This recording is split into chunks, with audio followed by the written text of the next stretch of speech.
Nah, di sini kita akan belajar tentang uji turunan pertama untuk menentukan nilai ekstrim lokal. Pada pertemuan hari Kamis kemarin kita sudah belajar tentang bagaimana cara menentukan nilai ekstrim global. Caranya gimana kemarin? Ada 3 langkah yang harus kita lakukan, yaitu apa? Tentukan titik kritisnya, kemudian tentukan titik batasnya, selanjutnya evaluasi hasil dari titik kritis dan titik batas tersebut ke fungsi f, lalu buat daftar mana yang maksimum dan mana yang minimum. Yang maksimum itu merupakan maksimum global, yang minimum itu merupakan minimum global, kayak gitu. Lalu pertanyaan selanjutnya, gimana cara menentukan ekstrim lokal? Nah, kita bisa menggunakan ini, yaitu uji turunan pertama. Nah, di sini langsung saja saya jelaskan secara geometrinya kayak gini. Di sini kita punya suatu fungsi f, kemudian kita punya titik c, itu merupakan titik kritis. Nah, si fungsi f ini dapat diturunkan. Nanti tadi ketika kita mendapatkan titik kritis, tadi kan kita menggambar pada suatu garis bilangan. Titik kritisnya misalnya C, kayak gini pada garis bilangan. Nah, pada materi sebelumnya tadi kita bicara di sebelah di sekitaran titik kritis ini apa yang terjadi dengan f aksennya. Misalnya pada saat ini itu f aksen x-nya, f aksen x-nya itu dia kurang dari 0, maka apa yang terjadi di sini? Berarti tandanya negatif kan? Kalau tanda negatif berarti naik atau turun? Turun. Nah, Turun, Bu. kemudian yang sebelah kanan ini, sebelah kanan misalnya f aksen x-nya positif. Berarti tandanya positif kan? Kalau positif berarti naik atau turun? Naik. Nah, berarti nanti kalau kita sketsa si kurva itu ya kurang lebih gini. Oh, dia turun dulu sampai di C ini. Nah, di titik C ini dia balik, naik, berubah jadi naik kayak gini. Nah, berarti di sini kan terjadi suatu nilai kan? Ada suatu nilai. Yang ini adalah suatu nilai minimum. Nah, di titik C inilah nanti akan terjadi yang disebut sebagai minimum lokal. Kayak gitu, yang tidak lain ini. Jadi terjadi perubahan dari negatif ke positif itu, maka f memiliki nilai minimum lokal pada C, kayak gitu.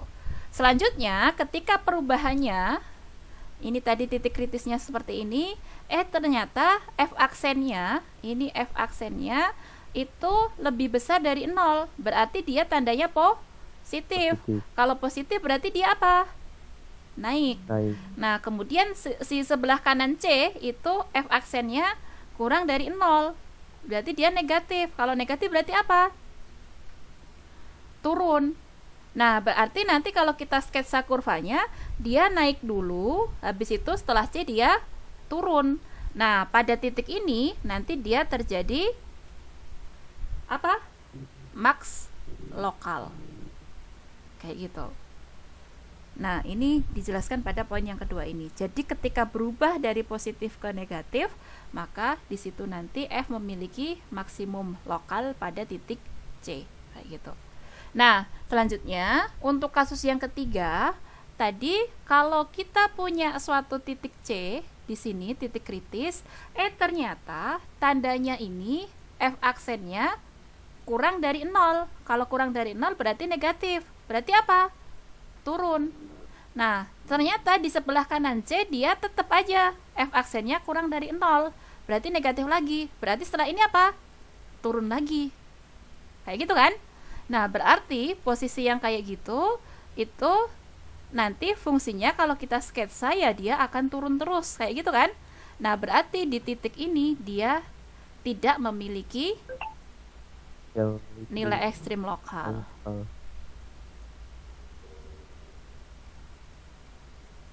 Karena apa? Ini tidak berubah tanda, dari kanan dan kirinya C itu selalu f aksennya negatif. Hal yang sama ketika di sini ada C, ternyata di sini f aksennya positif. Berarti kalau positif apa? Naik. Di sini juga nggak berubah tandanya. F aksennya lebih besar dari 0 juga. Ini berarti positif, berarti naik lagi, kayak gitu. Nah, seperti itu. Berarti nanti kalau fungsinya kita sketsa ya dia akan naik terus kayak gitu. Ya, berarti di sini dia tidak memiliki nilai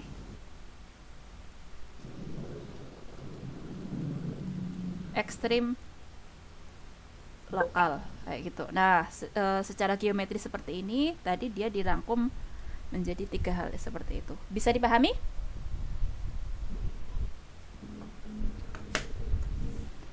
Langsung ke contoh 1.2 saja. Nah, di contoh 1.2 ini kita disuruh menentukan titik kritis dari suatu fungsi, kemudian kita disuruh menentukan interval di mana dia naik dan turun, selanjutnya disuruh menentukan nilai ekstrim lokal dan globalnya. Oke, gimana caranya menyelesaikan ini? Turunan dari Ya, series-nya dulu. perhatikan dulu efeknya. Efeknya apa di situ? X pangkat sepertiga dikalikan X min 4. Nah, selanjutnya cari turunannya. Hati-hati, di sini bentuknya U kali V. Nah, nanti berarti dikotret dulu. U-nya siapa di situ? X pangkat sepertiga. Berarti U aksennya siapa? Sepertiga X min 2/3. Oke, kemudian V-nya siapa? X min 4. X min 4. Kemudian V aksennya siapa? 1. Berarti F aksennya siapa ini? U aksen V berarti 1/3 X pangkat min 2/3 dikalikan V. V-nya X min 4 ditambah dengan V aksen U. V aksennya ini berarti 1 dikalikan X pangkat sepertiga. Oke, kemudian kita sederhanakan dulu. Ini dikalikan masuk jadi berapa itu? Sepertiga X pangkat, ini kan X pangkat 3/3 kan pada dasarnya yang bagian ini?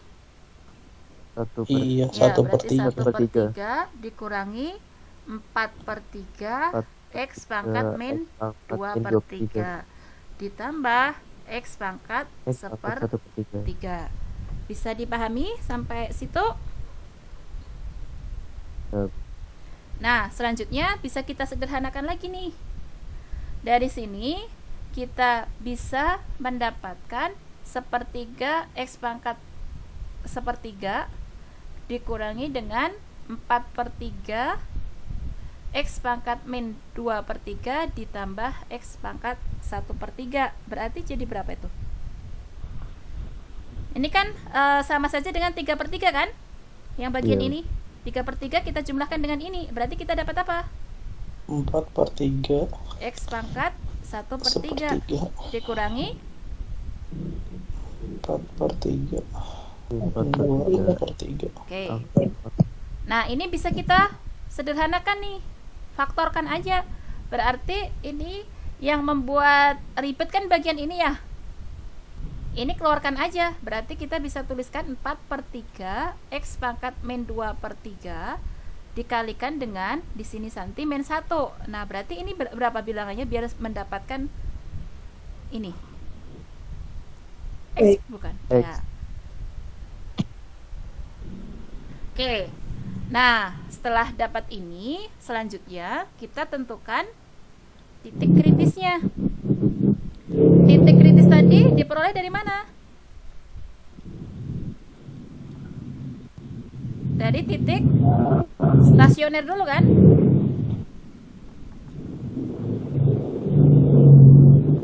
Titik stasioner itu apa?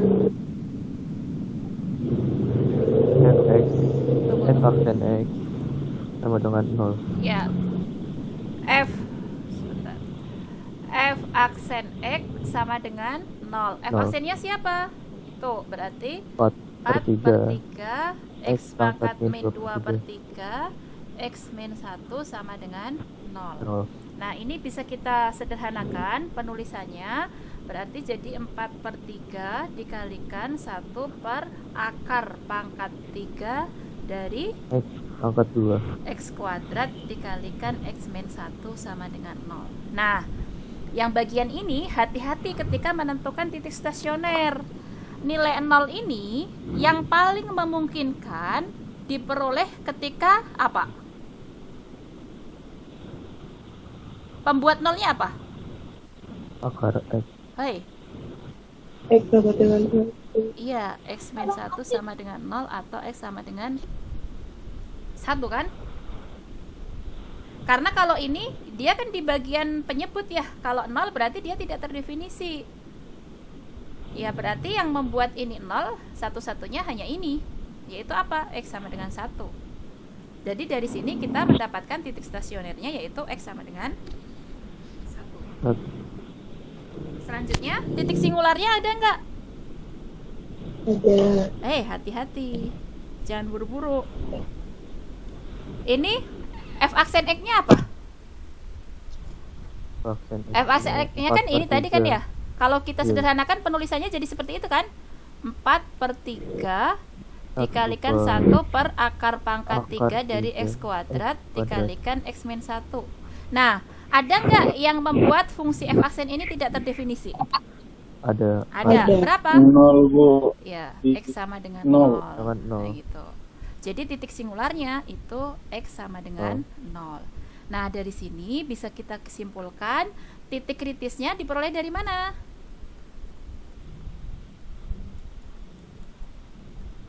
Untuk soal ini, titik kritisnya diperoleh dari titik stasioner dan titik singular. Berapa? Berapa aja? Adalah ada 3 titik, ada 2 titik kritis ya. X sama dengan 0 dan X sama dengan 1. Nah, selanjutnya ketika sudah dapat seperti ini, ya standar ikutin cara yang tadi. Kita buat garis bilangan. Yang isinya apa? Sebelah kiri 0, sebelah sana 1. Kemudian di antara 0 1 itu paling mudah ya ada angka setengah. Di antara ini sebelah kiri 0 itu ada min 1, sebelah kanan 1 ada 2. Nah, kemudian kita punya interval pertama, interval kedua, interval ketiga. Interval pertama berapa nilainya? Intervalnya berapa? Min tak hingga kurang dari X kurang dari 0. Kemudian interval keduanya 0 kurang dari X kurang dari 1. Interval yang ketiganya 1 kurang dari 0 kurang dari tak hingga. Nah, selanjutnya untuk menentukan naik dan turun, interval naik dan turun, tadi apa yang harus kita lakukan? Melakukan uji titik untuk F double aksen. Nah, berarti ini kita substitusikan di interval ini ada angka min 1. Berarti kalau F double aksen min 1, kok F double aksen? F aksen. F aksen X, berarti nanti kita substitusikan F aksen min 1. F aksennya ini, berarti nilainya positif atau negatif tuh? Positif. Oke, lebih mudahnya ini saya tulis di sini aja ya, bentuk yang paling mudah untuk dianalisa. Saya tuliskan 3 akar pangkat 3 X kuadrat. akar 3. Ya. Oke, kalau X-nya min 1 kita substitusikan ke sini, kita akan dapat apa? Negatif. Negatif. Negatif. Coba hitung berapa itu? Min 8 per 3 8/3. akar di bawah ya akarnya. 8/3 akar pangkat 3 dari 1. 1. Min 8/3. Berarti tandanya apa? Negatif. Tanda F aksen itu negatif. Turun. Berarti ini F aksen Kurang dari itu 0. kurang dari Aksen X 0. kurang dari 0. Berarti apa? Turun. Perilaku F. Turun. F itu nanti turun. Kemudian di antara 0 1 ada setengah, berarti F aksen setengah. Substitusi ke situ, berarti kita akan dapat apa? Negatif. 4 nilainya berapa sih itu? 4 dikalikan min setengah ya? Iya. Dibagi dengan 3 akar pangkat 3 dari 1/4. Oke, ya berarti langsung bisa ketebak ya. 4 kali min setengah aja negatif, di bawahnya positif, berarti ini Negatif. negatif. Iya. Berarti F aksen kurang dari 0. Berarti naik atau turun? Turun. Turun. Yang di sebelah ini F2, F aksen 2. F aksen 2 berarti sama dengan Positif. positif. Berarti di situ 4 dikalikan 1 dibagi 3 akar pangkat 3 dari 4. Dari 4. Berarti positif. Berarti F aksennya positif. Naik atau turun? Naik. Naik. Naik, Ibu. Nah, dari sini untuk menjawab soal yang pertama yaitu F naik di mana? 1 kurang dari 0. Ya, Satu. 1 kurang dari 0 kurang dari tak hingga. Oh. Kemudian Ya. F turun di mana? Min tak hingga kurang dari X kurang dari sama dengan 0. Iya. Min tak hingga kurang dari X kurang dari 0 dan 0 kurang dari X 0 kurang dari X kurang dari 1. 1. Nah, Yang satu. selanjutnya, pertanyaan selanjutnya tadi apa? Nilai Nilai ekstrim ekstrim lokal dan globalnya. Lokal dan global. Nah, untuk menjawab pertanyaan ini, biar kita tidak pusing dengan yang ada di sini, kita buat lagi aja ilustrasinya. Di situ tadi kita punya 0, di sini kita punya 1. Tadi tandanya kalau kita perhatikan di sini negatif, negatif, positif gitu kan ya? Berarti di sini nanti apa? Turun, turun, naik. Nah, Naik. tadi kalau ekstrim itu kan ada 2, ada maksimum, ada minimum. Nah, kalau minimum lokal itu ketika terjadi perubahan dari negatif ke positif. Ini negatif positif terjadi di mana? Di sini kan? Iya, Bu. Nah, berarti pada titik ini nanti dia akan memiliki apa? Negatif ke positif? Minimum Minimum. lokal. Minimum.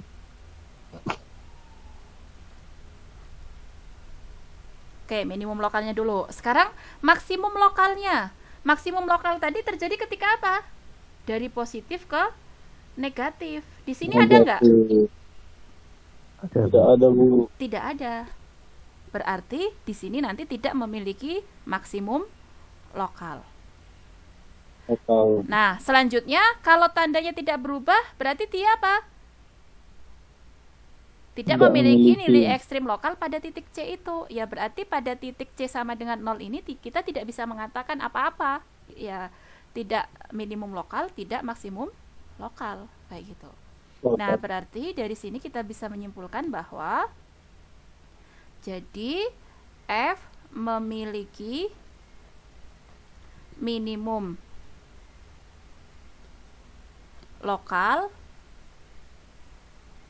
pada X sama dengan 1 yang nilainya, atau langsung saja ya, yaitu ya F1. F1 berapa? Ya, 1 ini substitusikan ke F-nya. F-nya siapa? Yang ini tadi. Ya gitu. Itu ya, nanti silahkan dihitung F1-nya berapa ya. Nah, kemudian dia punya maksimum lokal nggak? F tadi berdasarkan apa yang kita bahas tadi, dia memiliki maksimum lokal nggak? Tidak memiliki kan? Tidak, Bu. Tidak memiliki Iya, Bu. maks lokal. Nah, selanjutnya yang global. Nah, ini kalau menentukan yang global ini analisisnya agak tinggi sedikit ya. Sekarang kita lihat dulu yang minimum global. Minimum global kira-kira ada di mana? Ada yang bisa nebak nggak? 1, Bu. Ada 1. Kenapa? Global itu apa sih kemarin? Kalau kita global itu mutlak ya. Ya berarti ya yang dia yang paling Paling kecil, Turun yang paling kecil, Bu. paling minimum. Kenapa di 1? Karena saat di titik 1 itu intervalnya yang paling minimum, Bu. Iya, benar sekali. Jadi kalau di sini kita perhatikan, tadi kan fungsinya itu kan dari sebelum dari ini kan dari menta hingga. Dari menta hingga itu dia turun terus. Turun, pas titik sini dia naik terus. Ini kan 1 sampai ta hingga dia naik terus kan? Ya kalau kita buat sketsa berarti dia dari menta hingga dia turun terus kayak gitu. Kemudian pas di 1 dia naik terus. Nggak pernah turun lagi setelah 1. Ya berarti ini yang paling kecil. Jadi kita bisa mengatakan bahwa F memiliki minimum global.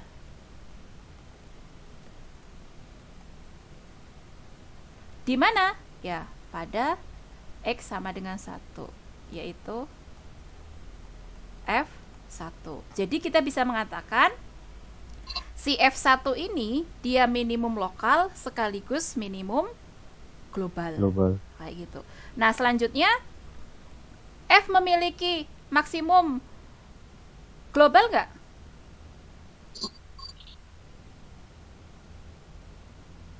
Punya nggak maksimum globalnya? Tidak, Bu. Tidak, karena dia turun, entah turun dari yang mana, kemudian naik terus naiknya sampai berhenti di mana nggak tahu. Ya berarti F tidak Tidak ada maksimum global. tidak. Oke.